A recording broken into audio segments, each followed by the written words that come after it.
There's a reason why your brain feels like a cluttered desk at the end of a long day. Thoughts everywhere, tabs open in your mind, noise from all directions. You're tired, not just physically, but mentally drained in a way that coffee doesn't fix anymore.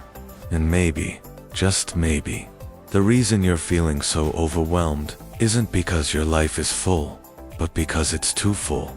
You're drowning in stuff, digital stuff, emotional stuff, calendar events, half-read books, overflowing closets, half-finished conversations, endless to-do lists. The weight of it all presses in silently, turning your mind into a tangled knot that's constantly buzzing. Now stop, breathe, ask yourself something bold. What if the answer isn't more productivity, but less noise? Minimalism isn't about white walls and one spoon in the drawer. It's not an aesthetic reserved for hip magazines or influencers with empty bookshelves. It's not about giving up joy, it's about reclaiming peace. And right now, your peace is being auctioned off to distractions, obligations, and things you don't even remember buying. That's what this video is about. If your mental space feels cluttered, you're not broken, you're buried. And minimalism might just be the shovel you need to dig yourself out. Before we dive deeper, make sure you hit the like button, subscribe to the channel, and leave a comment below about where you're at in your minimalist journey. And don't forget to check the link in the pinned comment. It's not just another link, it's a real opportunity to transform the way you live and think. Don't miss that chance. So how exactly does minimalism help your mental health? It's not magic. It's not a one-time purge. It's a mind's quiet rebellion against the chaos. At its core, minimalism removes the unnecessary to make space for what matters. Not just in your home, but in your mind. Every decision you make, from what to wear to where to put your keys, adds to your cognitive load. When your environment is cluttered, your brain works harder. It constantly filters, processes, and chooses. You're essentially exhausting yourself with choices that shouldn't even exist. So when you remove the excess, when you simplify, you don't just clean your room, you clear your mind. Imagine waking up and knowing exactly what you'll wear. Not because you're boring, but because your wardrobe is intentional. Imagine walking into your kitchen and not having to move 5 things to make coffee. Picture a calendar with real breathing space. You don't just gain time, you gain clarity. And clarity is oxygen for the mind. Without it, we choke on the noise of modern life. Minimalism also removes the illusion of control that stuff gives us. We buy things hoping they'll make us feel secure, successful, more like the people we follow online. But objects don't fill emotional gaps. They just create physical ones. Your closet becomes a reflection of indecision. Your storage unit becomes a graveyard of guilt. And every corner of your space that holds something unnecessary also holds a mental weight you carry every day. It adds up, slowly, heavily, until your home doesn't feel like home anymore. It feels like a storage facility for your past selves. But when you let go, when you remove what no longer serves you, your environment begins to reflect who you are now, not who you were, not who you thought you should be. That shift is powerful. It gives you permission to stop performing, to breathe, to be. And this isn't just poetic thinking. Studies have shown that clutter increases cortisol levels, the stress hormone, and chronic stress is a silent killer. It chips away at your energy, your focus, your joy. You can't meditate your way out of a cluttered life if your environment is fighting against your peace.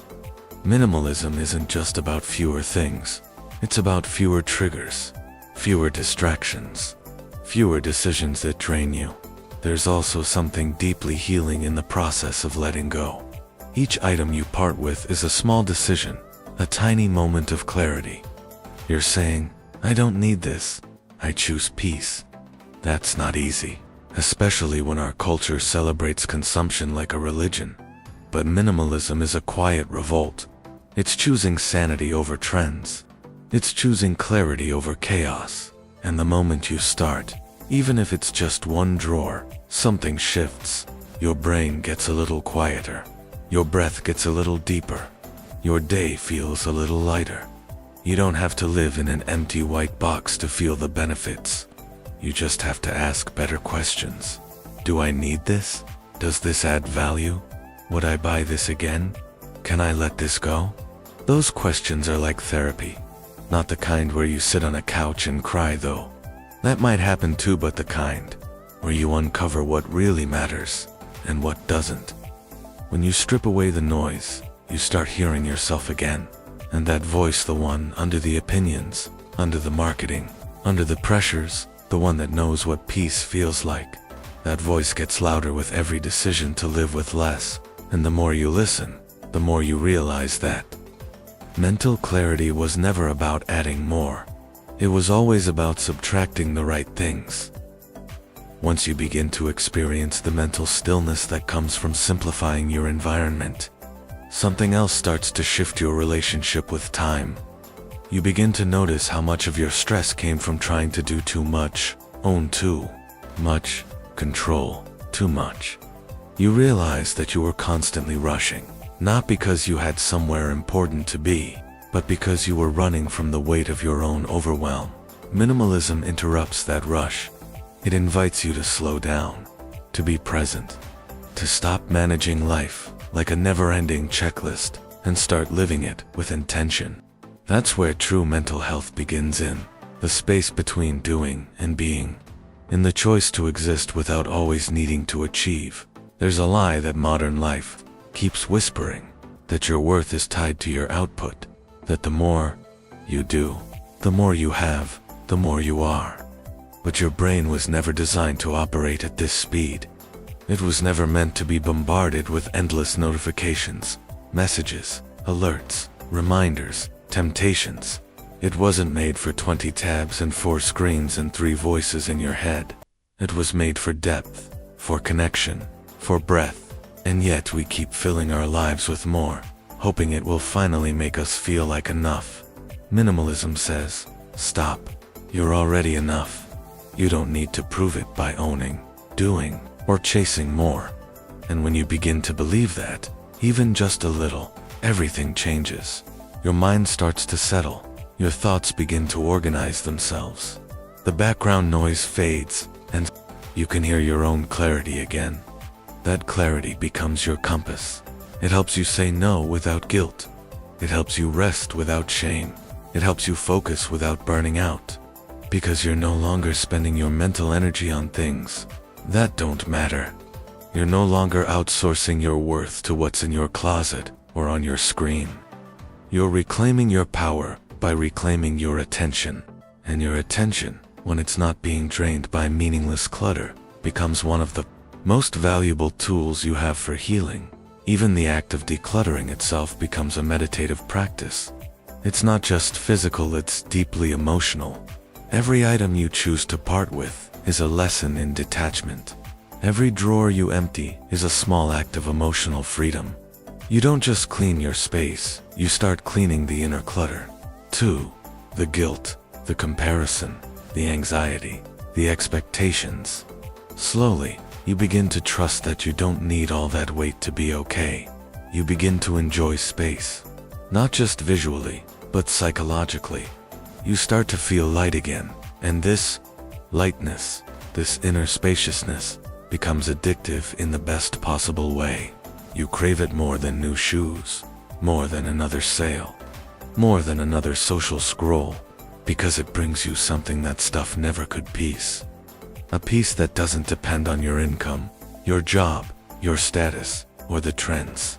A peace that comes from within, because you made space for it to grow. And that space does something else to it, strengthens your mental boundaries. When you live minimally, you begin to guard your energy more fiercely. You say no to things that used to drain you. You stop overcommitting. You no longer chase validation through busyness or consumption. And that, right there, is one of the healthiest shifts a human mind can make. To choose calm over chaos, stillness over stimulation, real life over the performance of life. You'll start noticing how you breathe differently in a clean, quiet room.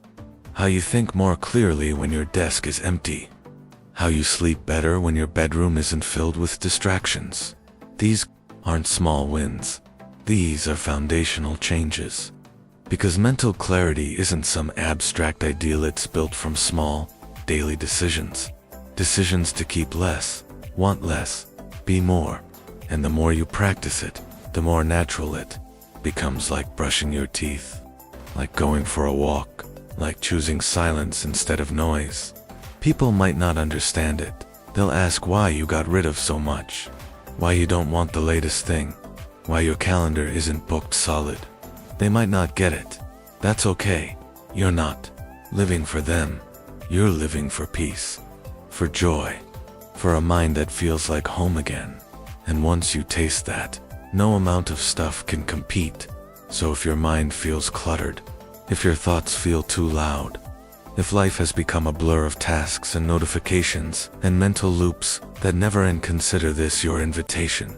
Not to throw everything away, not to live out of a suitcase, but to begin questioning, begin removing, begin simplifying.